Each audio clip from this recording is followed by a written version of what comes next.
भक्तों, महाशिवरात्रि के पावन अवसर पर अगर आप घर में नया शिवलिंग या नई मूर्ति ला रहे हैं तो आज जानिए कि घर में उसकी चल प्राण प्रतिष्ठा कैसे कर सकते हैं।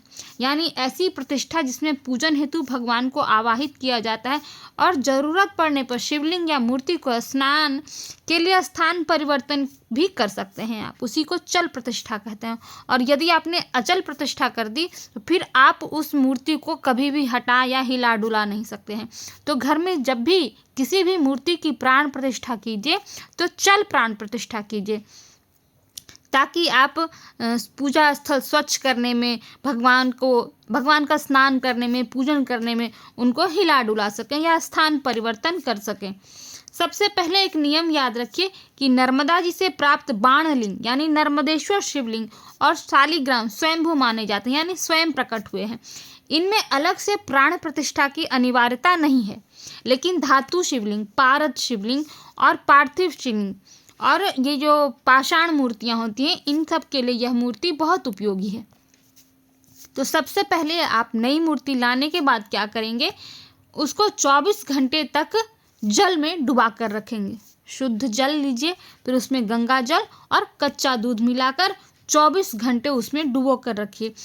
यह निर्माण के दौरान लगे दोष, ताप और अशुद्धता का शमन करता है।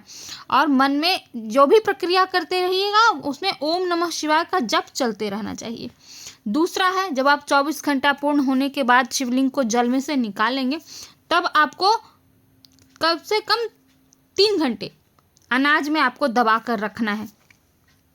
इसको अन्नाधिवास कहते हैं। पहला जलाधिवास है, दूसरा अन्नाधिवास है।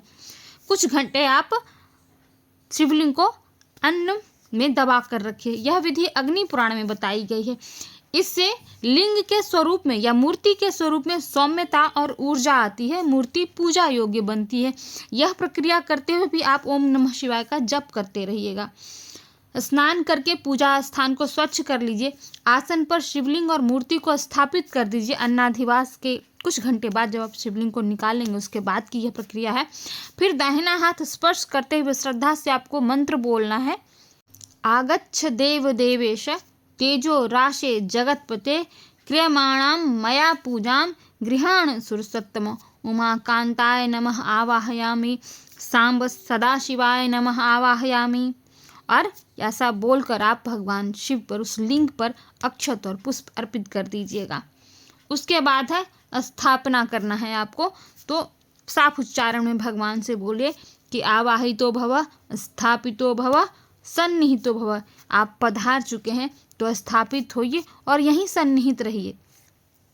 फिर उनसे निवेदन कीजिए, स्वामिन् सर्व जगन्नाथ यावत् पूजावसानकम तावत् त्वं प्रीति भावेन लिंगे अस्मिन् सन्निधो भव।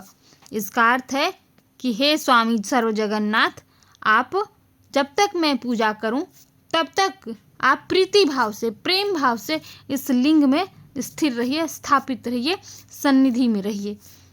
यदि संस्कृत में नहीं बोल पाते हैं तो हिंदी में बोल दीजिए कि हे कैलाशवासी महादेव, मैं आपकी पूजा हेतु आपको सादर आमंत्रित करता हूँ या करती हूँ। कृपा करके शिवलिंग मूर्ति में पधारिए, स्थापित होइए और मेरा पूजन स्वीकार कीजिए। अब यहाँ भी आप ओम नमः शिवाय का भी जप कर सकते हैं। पार्थिव शिवलिंग में क्या है, अगर शिवलिंग आप मिट्टी का बना रहे हैं, पार्थिव शिवलिंग बना रहे हैं, तो जलाधिवास और अन्नाधिवास छोड़कर आप सीधे आवाहन और स्थापना से शुरुआत कर सकते हैं। अब है कि चंड का अधिकार कहाँ है। एक अहम बात है इसमें, चंड का अधिकार पत्थर शिला के शिवलिंग पर और मिट्टी के शिवलिंग पर लागू होता है। यानी कि इस ये पाषाण शिवलिंग पर और पार्थिव शिवलिंग यानी मिट्टी के शिवलिंग पर चढ़ाया हुआ प्रसाद आप ग्रहण नहीं कर सकते, यही चंड का अधिकार होता है।